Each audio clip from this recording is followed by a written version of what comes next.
Hey chess masters, Coach Sipho here, and this is the continuation of the Art of Positional Play chess series. As we've already mentioned on the previous videos, the concept of positional play is nothing other than the art of placing your chess pieces at their optimal squares, where they will be most effective and deliver great results for you. Now, on the previous lessons, we've already dealt with the knights, with the bishops, and the rooks. Just in case you missed those lessons, I will pin them at the end of this one. Today, we are going to learn all the secrets pertaining the king. You are going to learn everything you need to know about the king from the opening game stage all the way to the end game stage.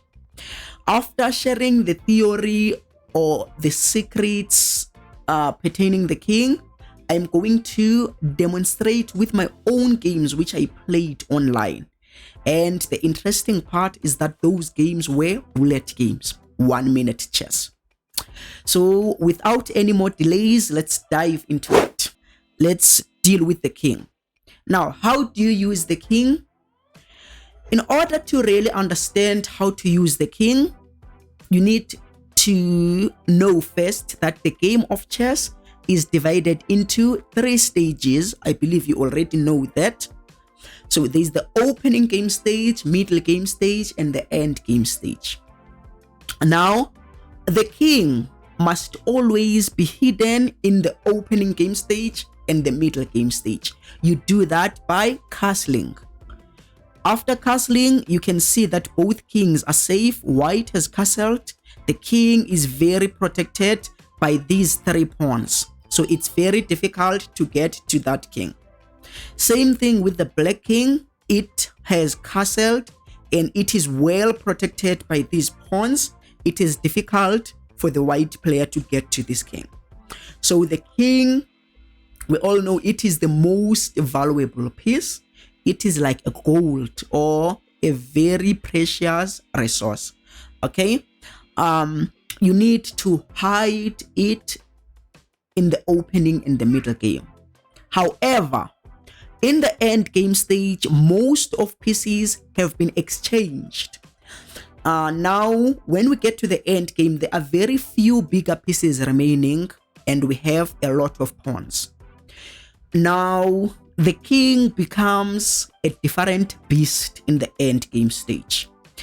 It should not hide anymore. It should come out and start fighting. Now, according to the theory, a king is worth a knight in the end game stage. Meaning, if you are not using your king in the end game stage, you leave it there hidden in the corner, you are like someone who is playing a knight down. Your opponent has a knight and you don't have a knight. That's how powerful a king becomes in the end game stage. Okay, so now in the end game stage, you are going to take that king out and start fighting with it. Do all the things you are supposed to do in the end game stage using your king. Now, having explained the theory and the plans of how to use your king, now let's dive into the games where I will be demonstrating what I've just explained to you. Well, this was a bullet game. I'm going to use 2 games. It was a bullet game, meaning 1 minute chess. So in this position, I was playing black and my opponent was playing with the white pieces. My opponent began the game with e4. I responded with c6, which is the Caro-Kann defense. d4, which is expected, I responded with d5, fighting for the center. My opponent took Caro-Kann defense, exchange variation. I took, then my opponent played there, developed my pieces as expected. Okay, by the way, these moves are not as important. It will start being important when we start moving the kings. Okay, of course, this is still the opening game stage. We should develop our pieces. As you can see, we are developing our pieces, castling. Now, step 1. You can see that this is the opening game stage, and as I've explained, the kings should be castled. They should be hidden in the corner where they will be protected by pawns. That's what both sides did. In the opening, the kings have castled. That's what you do. Now we'll continue playing. Pay attention that the kings are hidden. Okay, there is a tactic here. As soon as my opponent played here, this pawn is pinned, so I can afford to take this pawn. It was just a quick tactic my opponent cannot afford to take, since he or she is going to lose the queen. So my opponent played there, I played there, saving my knight. Exchange. I wanted to exchange more pieces since I'm material up. Okay, here this pawn is a backward pawn. I want to put more pressure on it. Okay, of course I sacrificed that pawn so that my king will be able to get to the 7th rank, which will leave my opponent with 2 isolated pawns. Don't worry, you are going to learn more about the pawns when we get to the pawns, which is what we are going to do on the next lesson. You learned that on the previous lessons that the knight is not doing much in its own half. So the knight needs to go to the opponent's half, since it is a short-ranged piece. So you need to plant it in the opponent's half, where it will have access to opponent's pieces. As you can see, it is starting to attack now. My opponent played there, which was a mistake. It allowed me to fork the rooks. You see, once you place your knights in the opponent's half, it will start to become dangerous. Okay, that's a fork. My opponent is forking my pieces. My opponent probably thought I was going to take here, which was going to lose a knight for me. Because if I take the rook, they will take and my knight is trapped. But instead, I took the rook while at the same time protecting my rook. So they were forced to take the knight, otherwise they would lose a piece. Took the pawn, they took the pawn. What did we say about the rooks? What should you do if there is no immediate attack? There is no immediate attack here for black. So what should you do? You learned on the previous lessons that if you cannot immediately checkmate your opponent, you cannot immediately win a piece, then improve your pieces. You cannot afford to have pieces like this which are not doing anything. If you don't help your pieces, they won't help you. So help all your pieces, then they will also help you. So that is why I helped my rooks like open or half open fights. Okay, opponent went there. Okay, the reason for this move, of course, I want to pile pressure on this pawn since it is defended once, but I cannot come here right away since this knight would capture my rook. Okay, so I can't come here right away, so that is why I played that move. And remember, this is 1 minute chess. I need to play fast in seconds. The move is dangerous, so I need to save my rook. The move is dangerous, I need to save my rook. Finally, I was able to win this pawn. Okay, and guys, pay attention. It is the end game stage now. So in the end game stage, we should use our kings. The kings should come out and start attacking because they are not in too much danger now. They are unlikely to be checkmated. That is why my opponent took out his or her king. I pinned the knight. Why am I pinning the knight? You are going to see soon. I took the knight. Now someone might say, but Coach Sipho, a rook is 5 points, a knight is 3 points. Why would you give up 5 points for only 3 points? Well, it has to do with the end game understanding. I'm already 5 pawns. I already have 5 pawns. My opponent has 3 pawns, meaning I'm 2 pawns up. So this is a winning end game if we only have the kings. So I just removed the knight since it is 1 minute chess. the knight can make a lot of moves that might end up forking my king and the rook, or it might also make me lose on time because it goes all over the place. Hence, that is why I exchange pieces, knowing that since I'm 2 points up, I'm gonna win the game.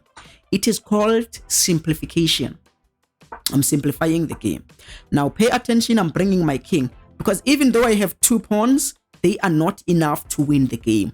I need my king to participate so that it will help my pawns advance forward. Now my pawns cannot advance immediately. This pawn can also not advance. So what I need to do is to attack my opponent's pawns with my king. Defending the pawn. You can see that both kings are participating in this battle. Check. I need to get out of check. Took. By the way, even if they have had advanced, I was going to win a pawn. So they were forced to take. Now I'm attacking those pawns. This is called the principle of 2 weaknesses, which you are going to learn soon on my upcoming videos. If you want to make sure that you don't miss those videos, make sure you smash that subscribe button and the notification bell so that you will be notified when I upload those videos. Now, this is the principle of 2 weaknesses, meaning the opponent has 2 disadvantages. The disadvantage of having to guard the pawn, and also the disadvantage since I have a passed pawn. So if you guard the pawn will go and become a queen. If you try to guard that pawn, then I'm gonna win these pawns and I'm gonna have a queen using this pawn. My opponent resigned here. This was the first game. You noticed in the opening game stage and the middle game stage, my king and the opponent's king were hidden. But in the end game stage, both of them came out. Now let's go to the last game. Okay, this is the last game and I'm also going to demonstrate the same thing. I was playing white this time and my opponent was playing black. I started with this, but then my opponent made a pre-move. Obvious, they pre-moved. My opponent thought I was going to start with e4, but since I started with knight f3, they had already pre-moved this and I was supposed to take the pawn, but unfortunately I had already pre-moved even myself, so I did not take the pawn. So they rectified their mistake by defending the pawn. Okay, like the previous game, I won't focus much on the opening. We all know what we should do in the opening game stage: develop pieces, castle, control the center, connect the rooks. So I won't dwell much on the opening. We're just developing pieces. It is normal. Okay, fighting for the center now. They took, I took, they took, I took. Now they attacked my bishop. Of course, I need to save my bishop. They pushed the pawn, also trying to equalize. Okay, I took the pawn, they took the pawn. I developed my piece. They took, I took. Check. Okay, got out of check. They went there. Okay, it is still the middle game stage, so the kings should still remain hidden.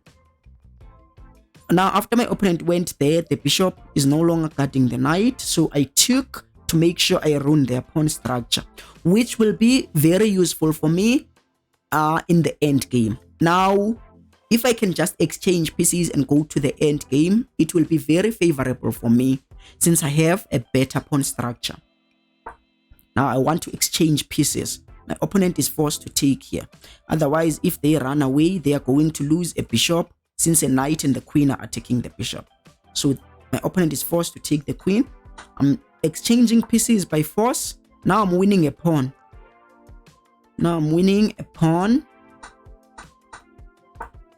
My opponent is doing the right thing, putting the rook on an open fire. Now I have a choice of taking a pawn and allow my opponent to come to the 7th rank, which will force me to be passive. Instead, I did not take the pawn. Even though it is 1-minute chess, I understand the importance of activity. Your pieces should be active than your opponent. So instead of taking the pawn, I fought for the activity. fighting for my pieces to be active. Took. Now my rook is more active than the opponent's rook. My opponent tried to defend this pawn. Now my rook reached its full potential. I'm sure you still remember on the previous video when we're dealing with the rooks.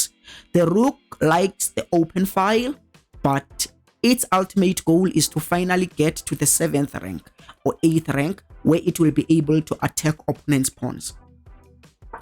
Okay, attacking my king. I want to remain on the 7th rank. Okay, I'm attacking all the pawns here. My opponent took a pawn. I took this pawn, trying to attack my pawn. I defended my pawn. Now, as you can see that my opponent has already started to involve his or her king. The king is out.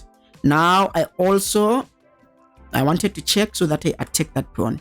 They went back to defend. Now, pushing the pawn, I will also involve my king, okay? I will also involve my king.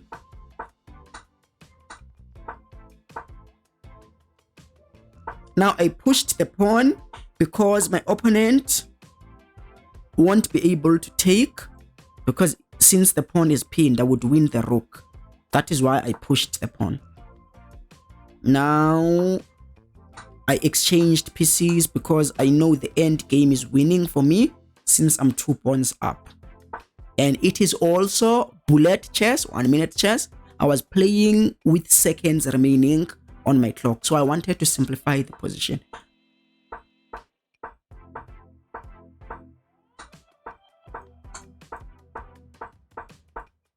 And my opponent resigned. So guys, the conclusion is that in the opening game stage, middle game stage, always do castling so that you hide your king in a safe corner. Your king is too important, so it should not be exposed to too much danger. There are still many pieces in the opening and the middle game stage, so you hide that king. However, as the pieces get exchanged, there will be fewer pieces remaining on the board. Now you are unlikely to be checkmated. You can take out the king so that it can help with the end game plans. The end game plans is to push your pawns to the end of the board so that you promote them, and also attack opponent's pawns. Once you capture them, it will open for your pawns. Your pawns will become passed pawns. Okay, so thank you for watching this week's lesson. This channel is committed to uploading at least 1 video per week. Please help us grow by smashing that subscribe button. Hit the notification bell so that you will be notified whenever we upload a video. Until next video, where we'll be dealing about pawn structure, how to use your pawns to their best. Peace.